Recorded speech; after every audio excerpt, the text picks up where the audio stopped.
An enduring mystery, a biblical storm, and a fake news bodybuilder. I'm Matt, and this is the Spectred Isle.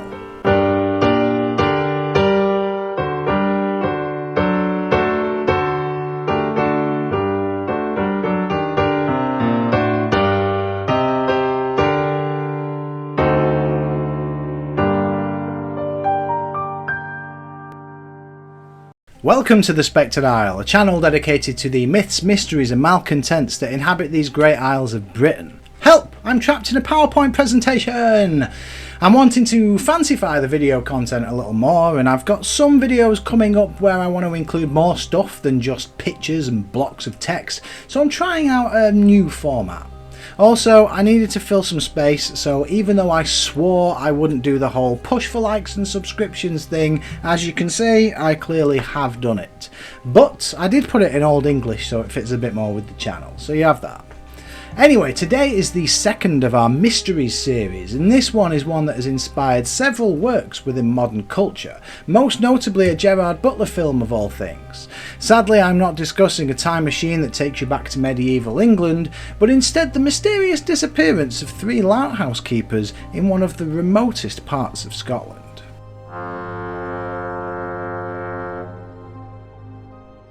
The Flannan Isles are a group of small islands in the Outer Hebrides region of Scotland. Also known as the Seven Hunters, the biggest is Eilean Mor, Gaelic for Big Isle. The island group is so named after the chapel on Eilean Mor that is dedicated to Saint Flannan, likely the Irish 7th century abbot who used to preach in the Hebrides region. The island was also used by local shepherds who brought their sheep there to graze safely away from poachers, but never stayed on the island themselves in fear that the spirits that were claimed to haunt the island got them or something. Aside from the chapel, which was nicknamed the Dog Kennel due to its size and stature, the only other building there is the infamous Lighthouse, which was automated in 1971 and marked the end of permanent residence on the islands, aside from a lot of puffins, gannets and other seabirds. However, before then, the lighthouse was manned by 3 keepers, with a 4th on the mainland acting as a relief for the others, and in December 1900, all 3 of those keepers disappeared without a trace.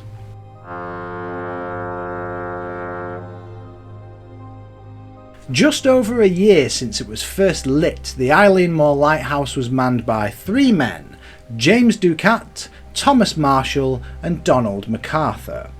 On the 15th of December 1900, a ship called the Arctur passed by the island and made note that despite the poor weather conditions, the lighthouse was dark, a note that the captain shared with the Northern Lighthouse Board when his ship docked a few days later.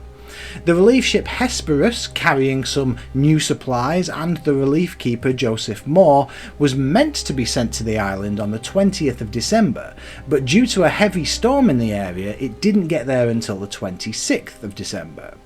When the ship arrived at the landing stage, they noted several things. For one, the flagpole was without a flag. Secondly, there were no supply boxes left out to be restocked. And finally, the lighthouse keepers weren't there to greet them. The Hesperus blew the ship's horn and sent up a flare to try and gain the attention of the keepers, but none of it worked. Joseph Moore took a boat ashore to see what was going on. Hey, that sounds like a good rhyme, doesn't it? He found the gate and front door were closed, the beds were unmade, clock in the kitchen had stopped and a chair had been overturned.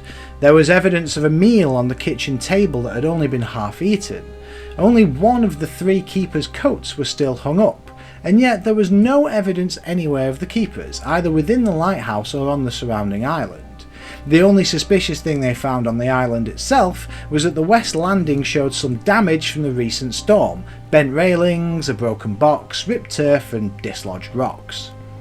Robert Muirhead of the Northern Lighthouse Board was sent to investigate a few days later, and he concluded that 2 of the keepers, Ducat and Marshall, had gone to secure the box on the west landing, which contained the mooring and landing ropes required for the relief vessel to safely dock. MacArthur had gone out quickly to help them, and all of them had been swept out to sea. However, upon checking the logbook, Muirhead discovered some disturbing entries written by Marshall. December 12th, gale north by northwest, sea lashed to fury. Stormbound 9 PM. Never seen such a storm. Everything shipshape, Ducat irritable. 12 PM. Storm still raging. Wind steady. Stormbound. Cannot go out. Ship past sounding foghorn. Could see lights of cabins. Ducat quiet.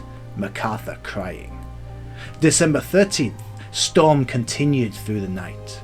Wind shifted west by north. Ducat quiet. MacArthur praying.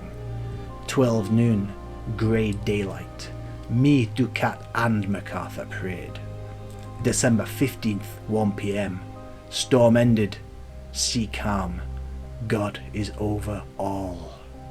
Now just on its own, that log is quite the creepy read, but there are some key things that make it worse. For one, the comments around the normally jovial Ducat being irritable and quiet, and the veteran mariner and occasional brawler MacArthur crying are completely out of character. Secondly, all three of these men were experienced lighthouse keepers. They would have endured storms like this before, and they would have known that the structure would keep them safe, so why all the praying? And finally, while there was an awful storm between the 17th and 20th, which led to the delay of the relief vessel launching, there were no terrible storms reported between the 12th and 15th.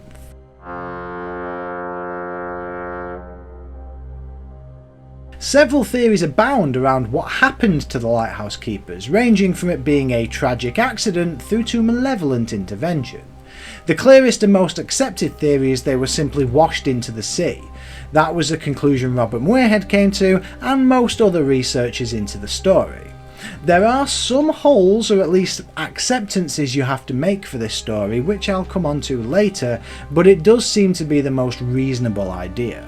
As to why they went out there in the first place, there's evidence that Marshall had previously been fined for not securing his equipment and having it washed to sea during a gale, so he probably saw the winds and waves rising and thought, best to avoid another fine, I'm going to go out and tie down that box. Another theory with a little traction, more so than some that I'll get onto shortly, but less so than the swept out to sea theory, is that one of the keepers either got angry or went a bit mad and killed the other two, then realising what he'd done, threw himself into the sea. The blame for this is often directed to MacArthur. Apparently he was quite volatile and was known for enjoying a brawl back home, and so speculation exists that he got angry with the other two, a fight broke out near the cliff edge, and all three fell to their deaths. It's naturally a possibility, though no one's found any evidence of violence or any items that could have been used as a murder weapon. Less likely but still realistic theories exist that the men were swept out to sea while trying to help a vessel in distress, or that a ship came past and took them away, with claims that they were either abducted by pirates or had planned to disappear and start new lives. None of these seem very likely, and there is no report of any vessels near the island during the period that the disappearance is expected to have happened. And the weather conditions were still bad enough that mooring any kind of vessel would have been extremely difficult. Naturally, one theory is that they were abducted by aliens, and it isn't actually the first abduction story where alien arrivals are masked by a storm. Typically though, with alien abduction stories, the abductees are later brought back to Earth once whatever experiments are being done on them have been finished, unless of course the aliens drop them off on a pirate ship who then also abducted them. There's also a theory relating to ideas that the people of the Outer Hebrides practice some unusual superstitions, and that the Flannan Isles are some sort of threshold to the underworld or similar. This is posited by John Mitchell in his book The Flying Saucer Vision, where he brings up the 17th century writings of Martin Martin. Martin talks about the people of the islands using a strange dialect that Mitchell posits could be from some long forgotten ancient language, but it's actually just Gaelic. Obviously that doesn't necessarily discredit the idea. Remote islands of little to no human habitation have excited the minds of the supernatural enthusiast across the world, and apparently lighthouse keepers well into the 20th century on Eilean Mor reported hearing ghostly voices calling out the names of the dead men, so maybe there is something to it. But while the theories around what happened are plentiful and detailed, the popular story as I told it earlier isn't necessarily entirely truthful.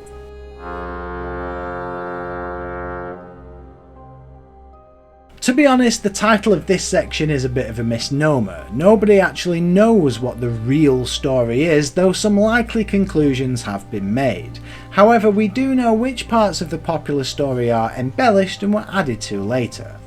In an article written for the 14 Times in 2017, Mike Dash was investigating Bernard McFadden, a man famous for bodybuilding, wild ideas about physical health, and founding a publishing empire. The article primarily serves as an education around how fake news is much older than the internet age, but as part of his research, Dash comes across the story of the Lighthouse logbooks. It turns out that the source of the logbook entries came from a publication called True Strange Stories, issued in August 1929 and written by an author called Ernest Fallon. The publication was just one of many pulp magazines published by McFadden, and Ernest Fallon, he didn't actually exist.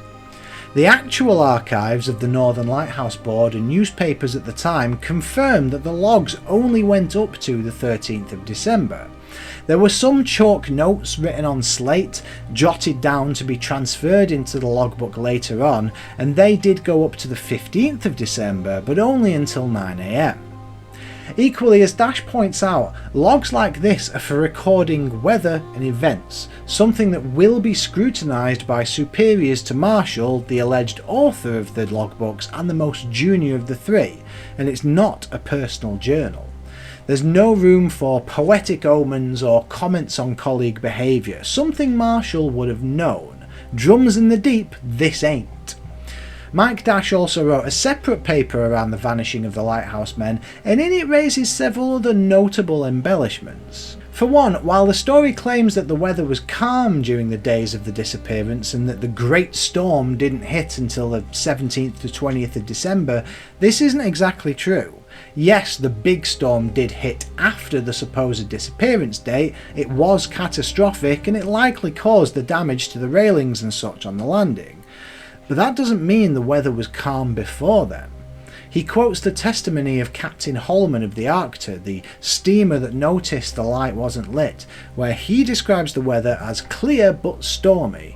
Sort of a contradiction in terms, sure, but whatever. It puts to bed the idea that the lighthouse experienced a storm that nobody else saw. Then there's the point around the overturned chairs and the half-eaten meals, which is actually quite easy to disprove.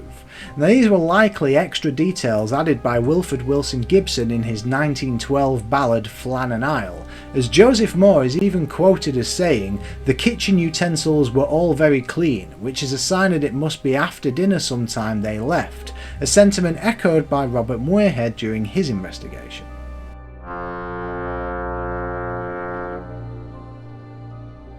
Despite all of this, however, there are still some things we can't explain. For one, these were all professionals who had been doing the job for some time and knew the rules and regulations. Why therefore had all three men left the lighthouse? If the cause was something typical like a rogue wave or high winds that swept the three into the sea, perhaps while they were trying to secure the overhead crate, the men would have known that one of them had to stay behind to man the lighthouse. It's possible one of them was swept out or put in a precarious position, and in order to try and save him, the other two both went to his aid. One explanation for this, linking to another mystery, is the presence of MacArthur's coat on the peg. If the weather conditions were as bad as they would have been to sweep the three out to sea, perhaps rushing outside with no coat on was MacArthur's response to a cry for help from Ducat or Marshall, and he dashed out to save one without stopping to gear up. He was listed as the occasional in the reports, presumably meaning he wasn't as regular a keeper as the others, and he was also a veteran mariner, so this may well not have been his first occasion trying to rescue someone from a storm, so maybe instinct kicked in without regard for NLB rules that the others would have followed to a T. Other smaller mysteries still remain though. For one, no trace of any of the bodies were ever found. You would expect at least one body or item of clothing could have washed ashore either on the island or a neighbouring one or even potentially the mainland, but it never did.